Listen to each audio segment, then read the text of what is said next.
Hello, everybody. Welcome to the 2019 Business Transformation Awards. First of all, I want to thank Rule Sample, who is our engineer orchestrating the presentation behind the scenes. Thank you, Rule. And this is Lena Fisher. I'm the awards director. I've had the pleasure of working directly with all the entrants from the very beginning for quite a few years now, and I know the tremendous effort that goes into every submission.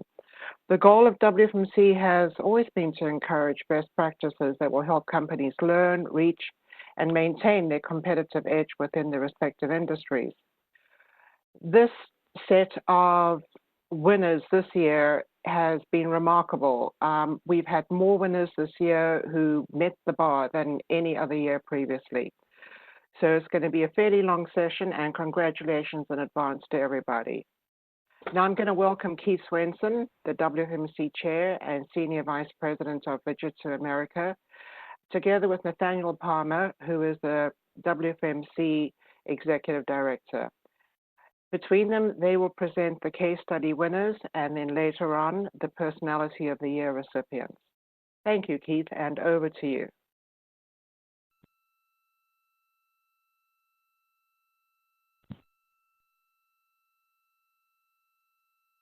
As we have seen over the years, it's been almost 15 years we've been doing these awards. We've seen a big change in the landscape of things, and this year definitely represents the cream of the crop. I'm still seeing the first slide, so there we go. So this gives you the overview of what we've been doing with the Awards for Excellence.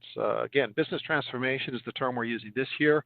We have used several different terms as the industry has moved. We started with BPM long ago with workflow and BPM, and for a while we were also incorporating adaptive case management in there. And all of that is now wrapped up into a single topic, business transformation, and we will try to highlight the different aspects of this as we go forward. Nathaniel and I will be trading off on the slides and to fill in. So Nathaniel, please welcome to the presentation.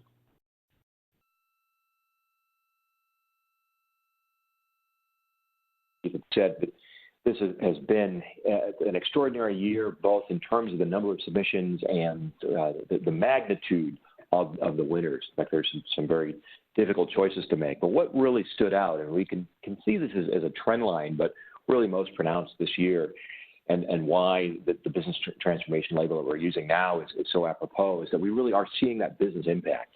When we began this program 15 years ago, and what we've seen, particularly over the last, for the first part of that, was an emphasis on technologies and the innovation and novelty and differentiation around emergent technologies and how they could be applied.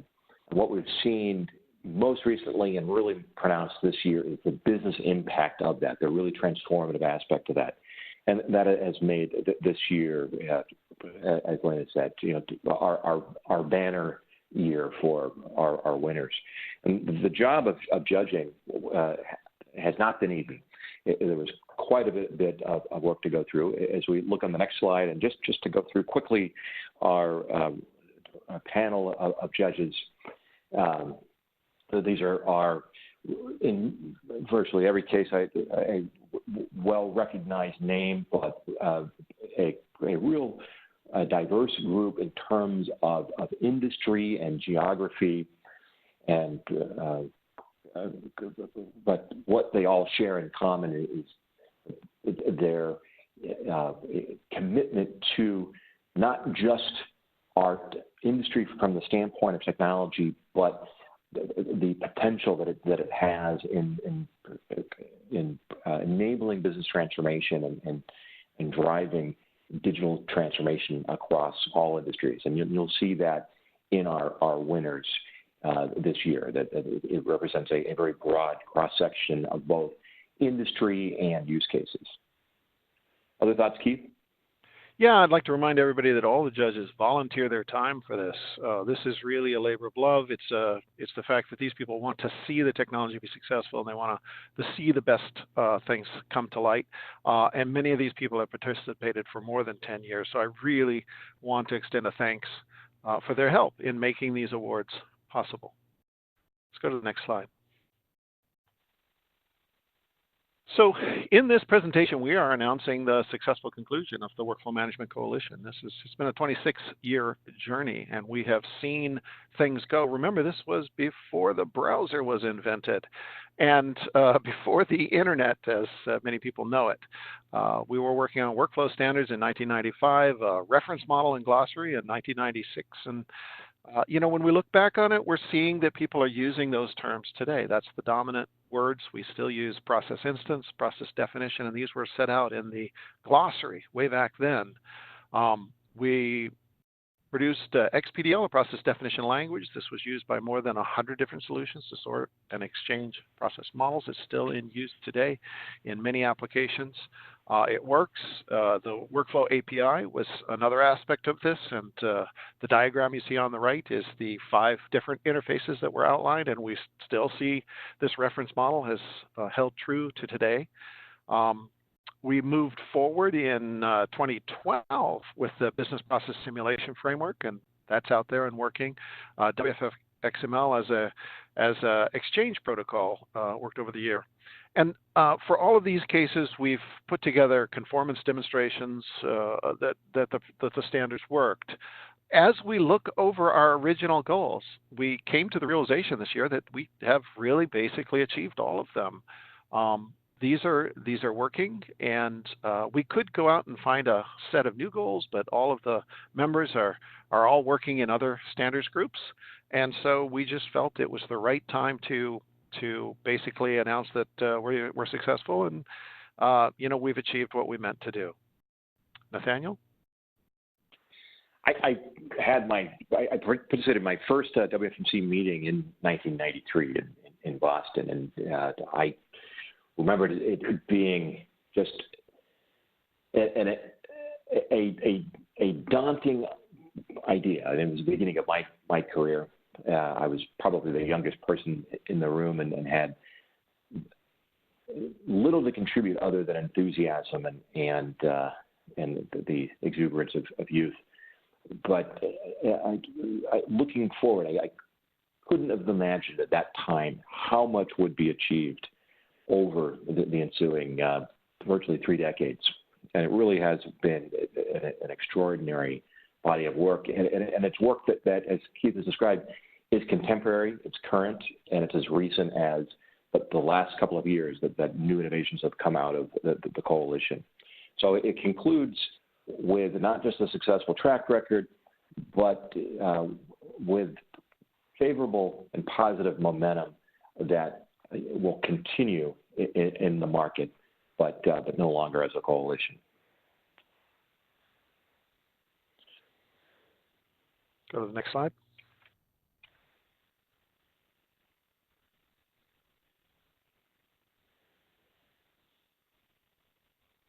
So this is a summary of. Go ahead, Nathaniel.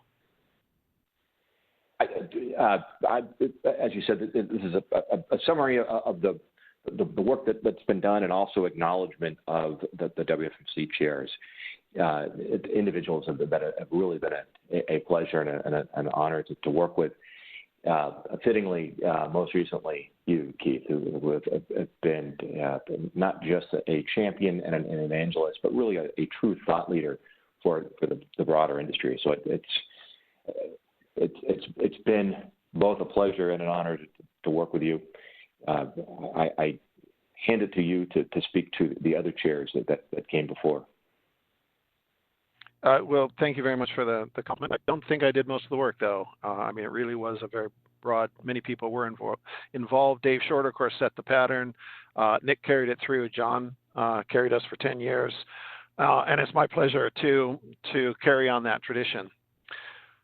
So without any further ado, let's go to the next slide, where we're starting to talk about the Business Transformation Awards finalists. Now, this slide is in here with a list of all the finalists, so I won't go into this to detail because we'll be going into all of these in a moment, or at least all the ones that won awards. So let's go to the next slide. So without any further ado, the winners are, and let's move on to the first winner slide. So the Banco Galicia is Argentina. It's they set out to differentiate themselves from the crowd. Its vision was to provide exceptional customer service, and through that, they expected to gain a competitive advantage. And I do think they achieved that. One of the biggest changes they did was they realized that most of their information was coming in paper format, and that they could achieve a big benefit by going paperless. Now, again, we see this across the board. Many companies have moved, but this is a reminder that there are still major companies out there, major organizations still using paper, and still can benefit from something simple as that. And that's like many of them are. Nathaniel? It is a great illustration of what's happening with digital transformation and what are we actually digitizing. That's so much of our work and the interaction and interplay between an enterprise and consumers today is manifest in paper, and where they've been able to not just transform that process and digitize it, but to take the know-how of that and have that captured in a decision management framework to drive the actual workflow, and to extend that in a way that actually allows for not just communication, but actual interaction, actual commercial transactions via SMS. So it shows a real 360 perspective of transforming the consumer experience and driving it at the heart of it is a very decision-centric approach to automating and enabling those processes. The first two winners are from IBM. So this one from IBM India. The second one nominated by IBM Singapore is Beehive. And this is another one, which, did I skip ahead? Banmédica is the second one. So very good, thank you. I gave a preview of what happens next. So this one also in the banking space, and one that shows that the transformative capability of dealing with not just paper processes, but really digitizing the entire 360 consumer experience from document down to the transaction.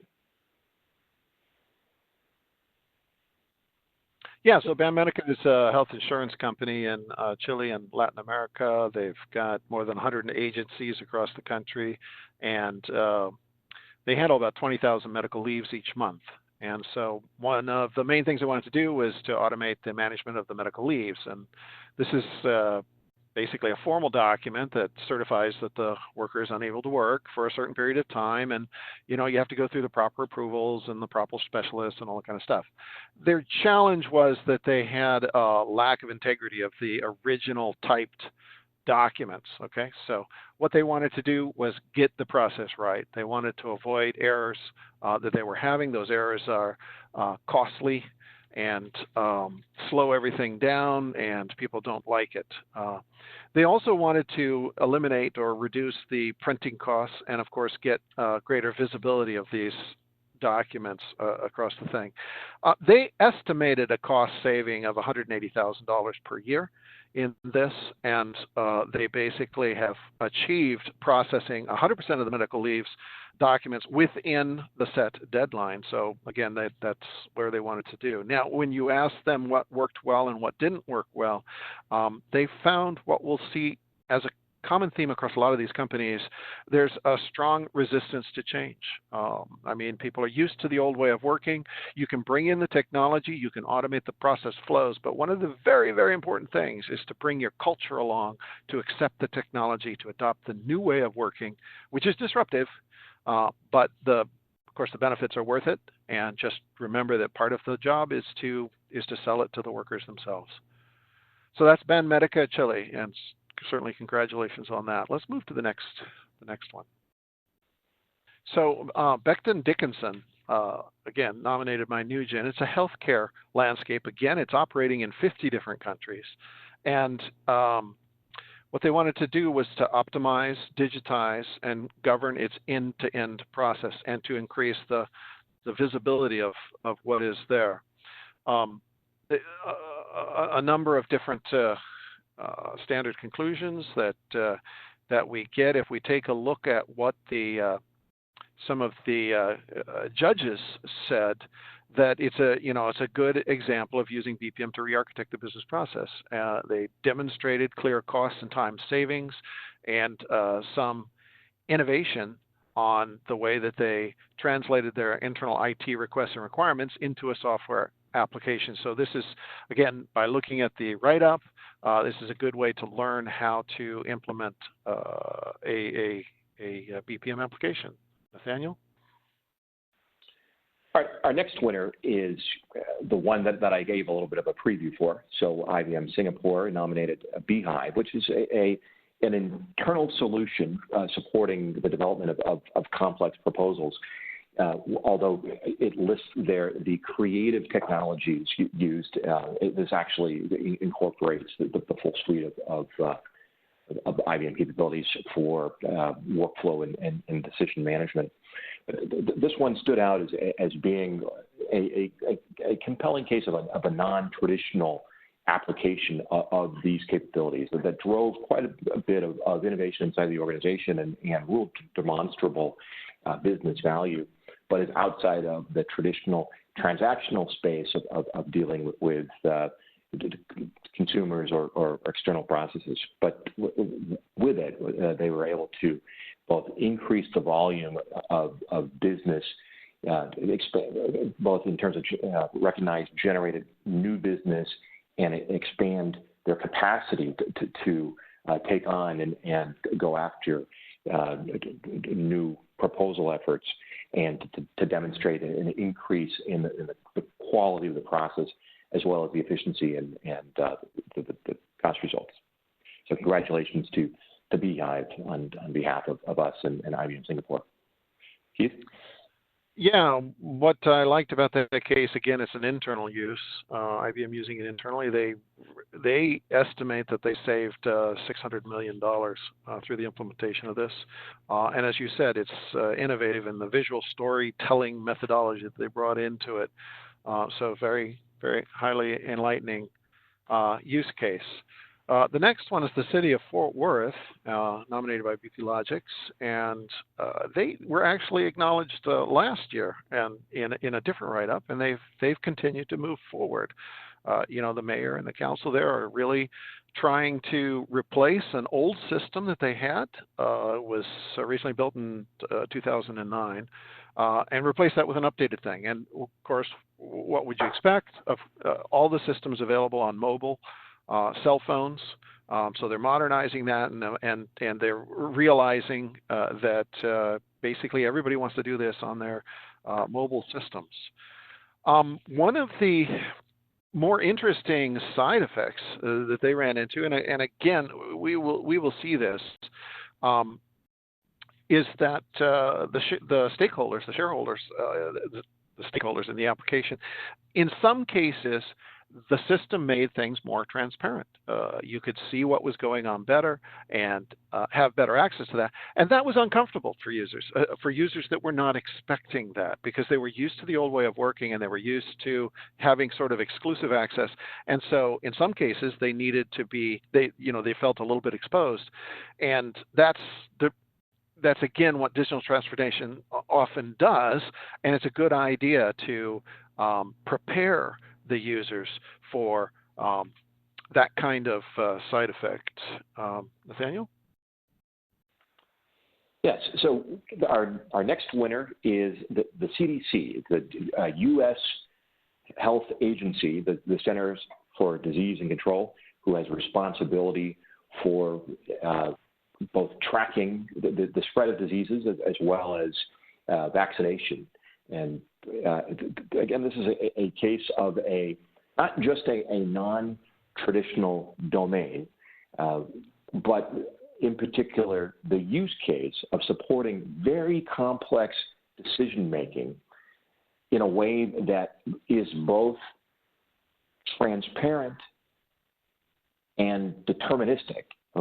Here is a case where there are a very complex set of rules that need to be followed, but also where there is a fair amount of ambiguity that typically is kept as outside of the domain of decision automation and the ability to leverage business rules, where you have very complex language semantics, not just rule semantics and jargon involved, and where they're able to use as the basis a decision management framework to bridge that gap and enable common understanding, as well as the application of very complex policy, and enable the resolution of very complex problems in the face of what is otherwise a very ambiguous set of descriptions. So being able to tackle that complexity, not simply by standardizing, but by using this technology as a means to bridge that gap where you have that ambiguity in language. It represents an example of where we're going with decision automation and how we're going to apply it beyond the traditional places that had been much more transactional in nature. So this is one that really stood out as an innovative application and a well-deserved winner. Keith? The next one is El Paso in Spain. This is a meat production processing company, apparently the #1 brand in Spanish households, and 1.1 billion euros. Obviously, they want a healthy and nutritional product, and they were started by digitally transforming 3 of their key processes. One of the points that came out of this was that you will not design your process and have it expect it to remain exactly like that through the entire implementation. You must have a system which can continuously evolve, continuously adapt, because as you start to implement the changed process, the organization changes, and then you need to change it more. That's just the natural thing we see in BPM and in digital transformation. You're never done. The other thing they pointed out was one should look at and make sure that you have the roles outlined ahead of time, because they ran into a problem that they jumped in and they started doing the implementation before they clearly had the roles outlined. So again, a good lesson for the rest of us on how to implement the business process management in the most effective way. Certainly, congratulations on this award. Nathaniel?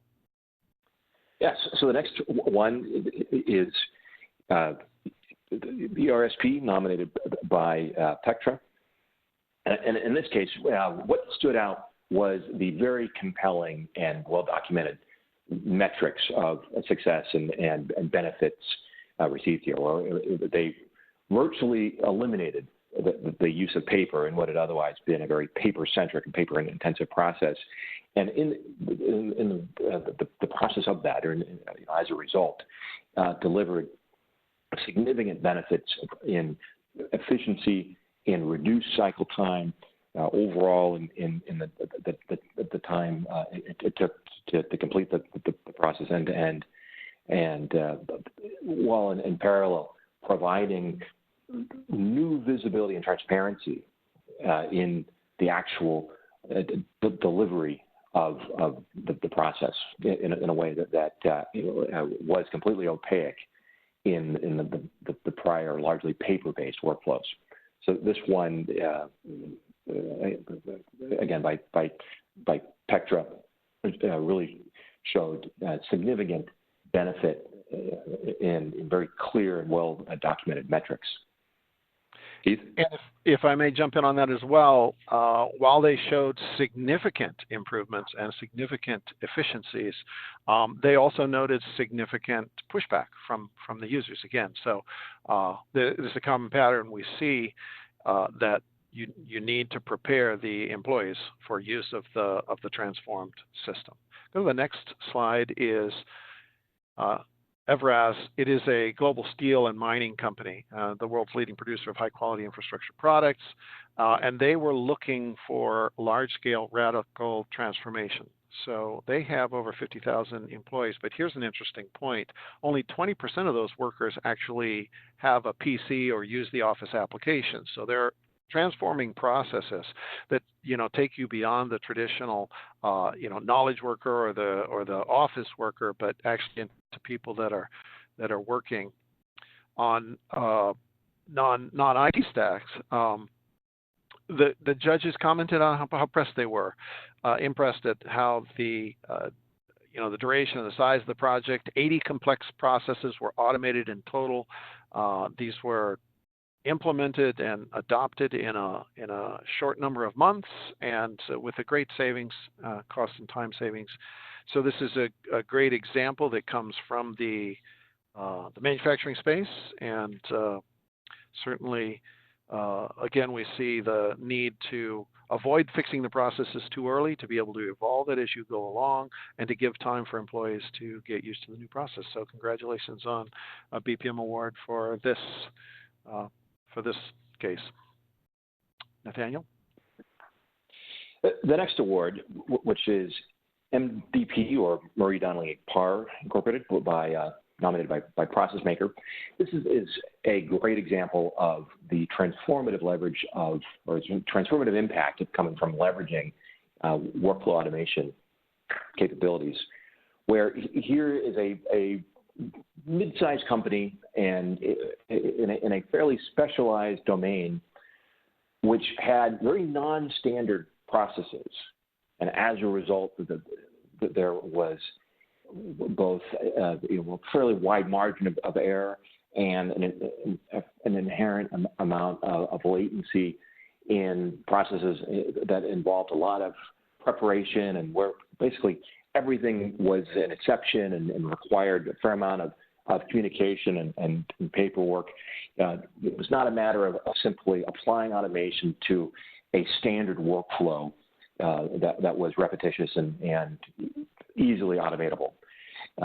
In this case, by leveraging Process Maker, they've been able to deliver far greater speed of response as well as quality of work by significantly reducing the error rate involved in performing the process and providing a better customer experience and being an easier business to work with, as well as increasing their capacity by being able to leverage the capabilities of the platform to deliver much more that had previously required manual work. So it was very transformative for MDP and a great example of how we can leverage this technology. Steve? The next winner is NEM Solutions in Spain. They are a energy and mobility sectors. They provide electricity for 30 million users in Europe. And what they wanted to do was automate 85% of their operations. They were clearly ripe for this automation, given that they were able to actually automate 85% of their work. And once again, we see the similar themes there. They really appreciated having the zero code feature, the ability to make on-the-fly modifications to processes. So you're never done with business process management. You're always continually evolving it. They actually were very departmentally siloed originally, and so of course, as you can easily imagine, by putting together end-to-end processes, that it significantly transformed their operations, cut their costs dramatically, and allowed them to move forward more quickly. Nathaniel? Our next winner is another from IBM, in this case IBM Philippines. And this has been a perennial area of the BPM space. Procure to pay and order to cash have been, in most organizations and operations, inherently fragmented processes that typically span multiple systems, and were ripe for the integrative capabilities that BPM offers. In this case, they were able to not just tie the process end to end, which is part of what they did, and to provide that efficiency gain and management and the basically end to end thread across quote to cash. But they were able to really transform the way that it's done, both in terms of simplifying the process as well as being able to pull in new capabilities. For example, using standard but external productivity tools and user interface components such as Slack and GitHub, and using things that ties together the way that work was happening already in the organization, but in a very fragmented way. It now happens in a much more fluid and orchestrated way, where BPM is providing that common thread from end to end. Keith? Super. The next winner is Grupo Ramaza in Brazil.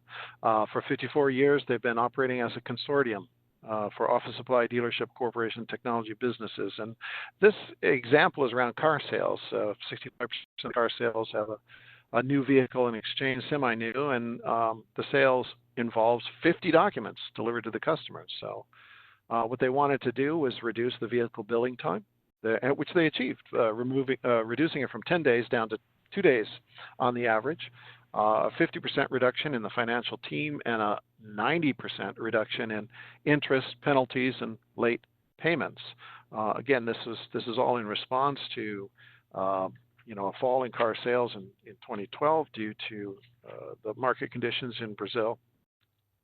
And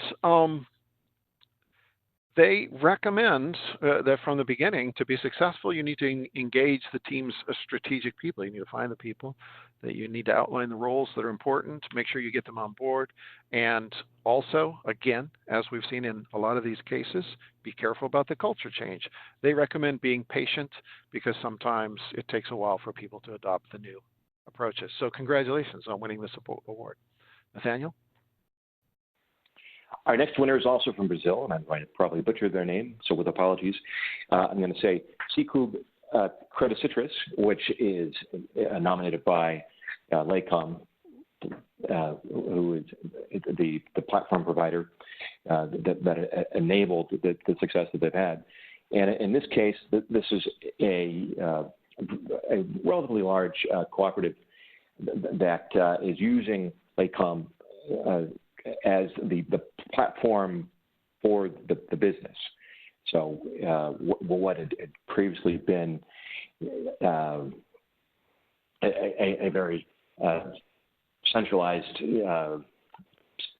set of supporting capabilities is now provided as a very accessible and I would describe as federated set of capabilities that allows for a great gain in the responsiveness to consumer demands and to member benefits. This facilitates in a truly digitized way coordination of business that previously had been a fairly fragmented and ad hoc process. This now is executed and operated in a way that is facilitated by the platform. Anything to add on this one, Keith?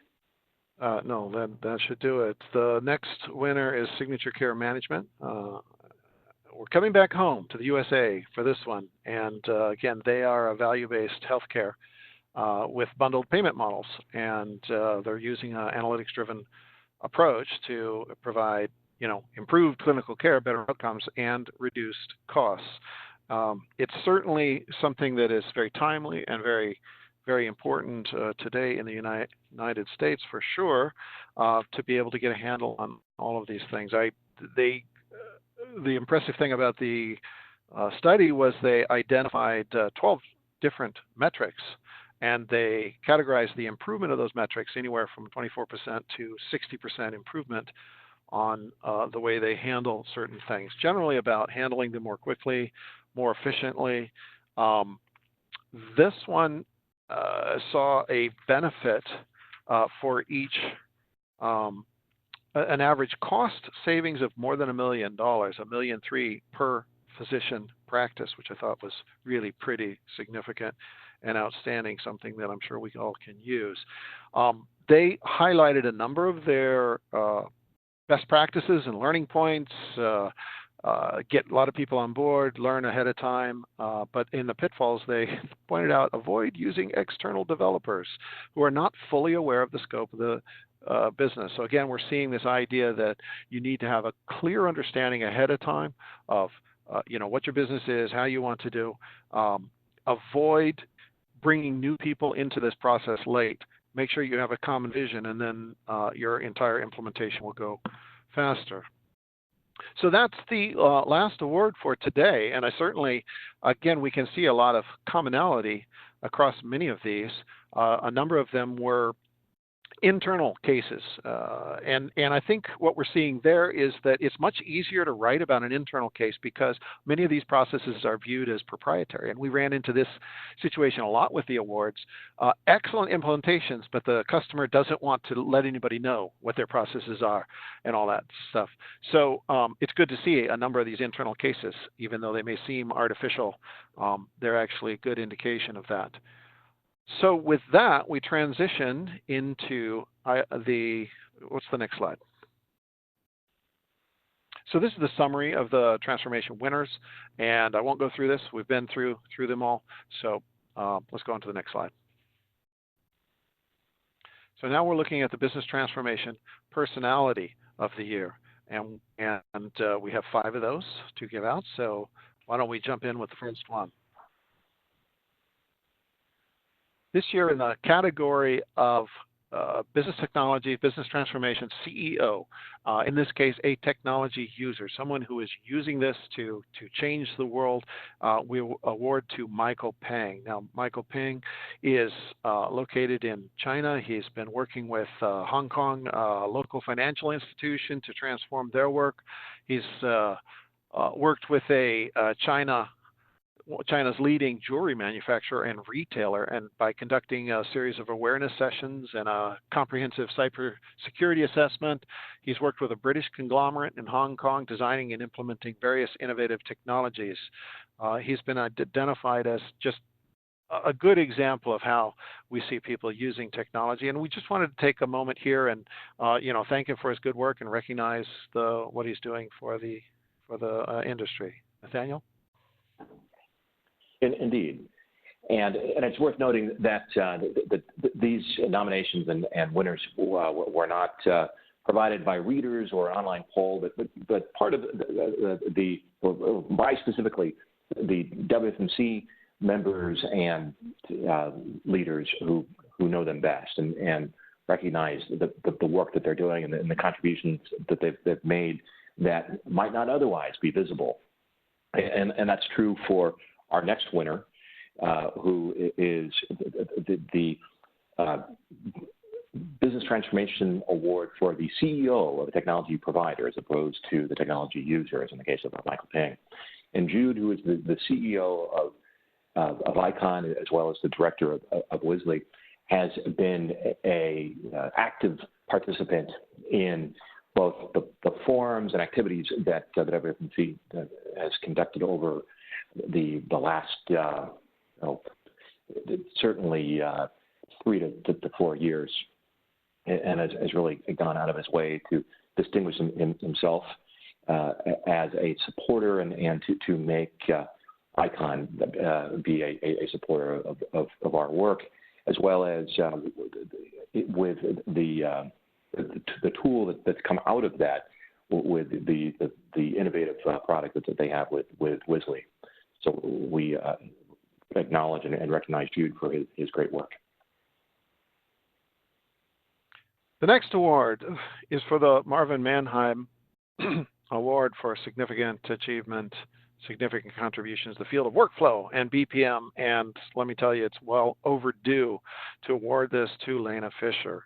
Lena actually started the award 15 years ago, and I do remember, I've worked with her for 25 years or so at this point, and can't speak highly enough of the contribution she's made here. I do remember her from the early groupware conferences in the early 90s. She invited me to give the very first presentation on Workflow Management Coalition standards.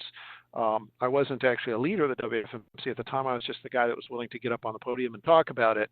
And she included that in, I'm sure, the first book on workflow. In about 2002, she stepped in to help manage the Workflow Management Coalition, and she motivated most of the work in producing books. We produced a series of books. I don't know the last count of them, but it's certainly more than a dozen. And also the awards, and she instituted the Marvin Mannheim Award. Marvin Mannheim had been associated with some of the work that the coalition had been doing, and unfortunately died suddenly.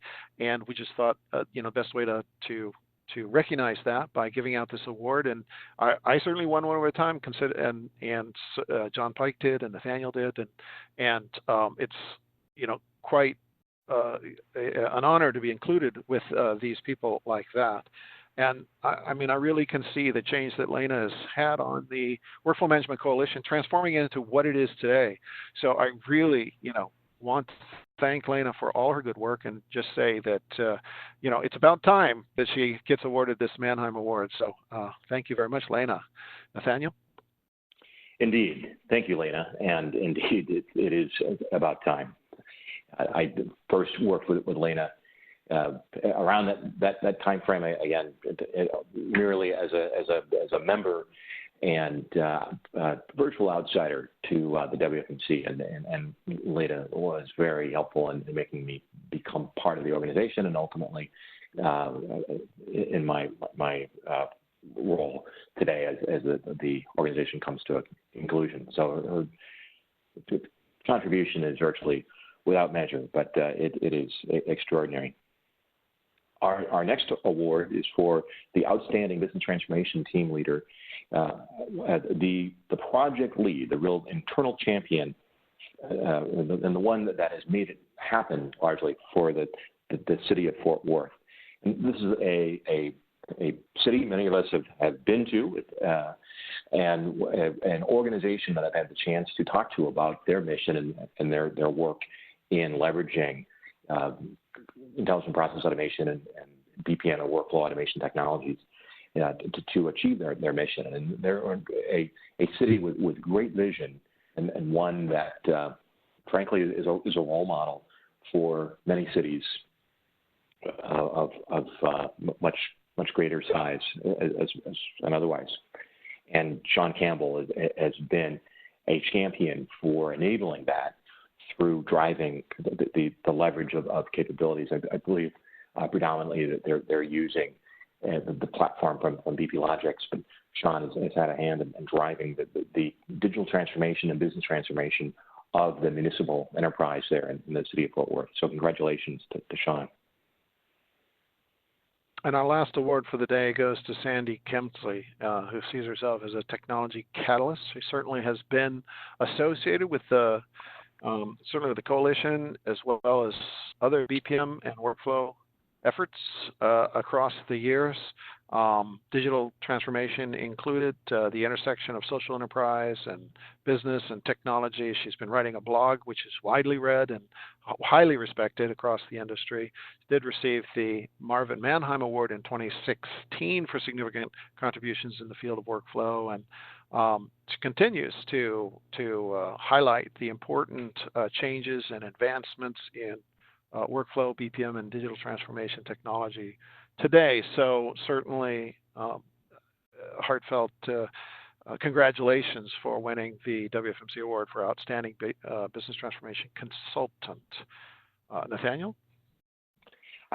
Indeed, this is a well-deserved award. Sandy is both and I don't mean to make any implications about her age, but a long-standing contributor to the industry and to the WfMC, but also today a very active and well-recognized, well-respected consultant in this field, standing out as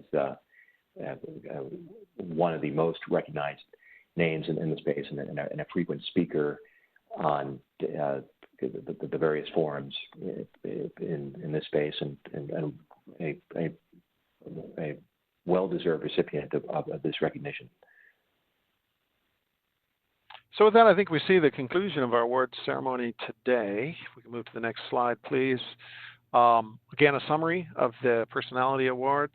We can go to the next slide. I think as we said early on, we saw a lot of winners this year. And I think the reason for that is that the technology is very mature, and the understanding of how to implement is fairly mature, and it's easier to see the business impact than it was. In the early days, we were talking about really pioneering projects where, we really didn't know how to move forward. But it's been very satisfying to see this turn into really much more routine and readily available technology.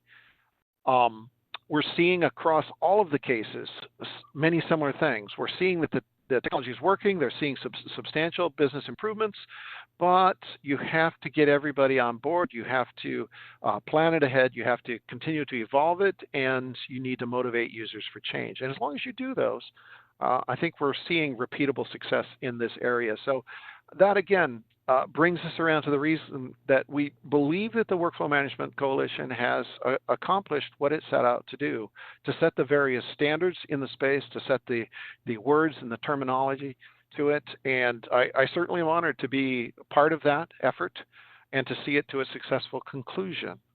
So thank you, everybody. Nathaniel? Any final words on this, Nathaniel? As I take myself off mute, Keith, that was beautifully put, and I really couldn't add anything to that other than my concurrence, and it's been an honor to be a part of this organization and this effort, and I'm proud of that which has been achieved. It's truly been, for me, standing on the shoulders of giants, and I'm thankful to have had that opportunity. And for my part, I want to thank you very much for the award. You guys had me all choked up.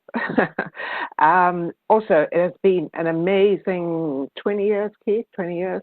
26. 26 years that we worked together. And the coalition people have to be the nicest in the world. Bye. All right. Thank you, everybody. Appreciate that. And there's one last slide, P.S. New book. There's a new book coming out. They're all still available online at Amazon, at major bookstores everywhere. An outlet near you, not. Intelligent Automation is available now for pre-orders. And thank you again to everybody for attending. It's the end of an era. The awards will no longer be carried through. There's no more Excellence Awards, so it is closing down completely. Thank you again to everybody who has entered, participated, and been part of this. Much appreciated. Bye-bye. Goodbye and good night.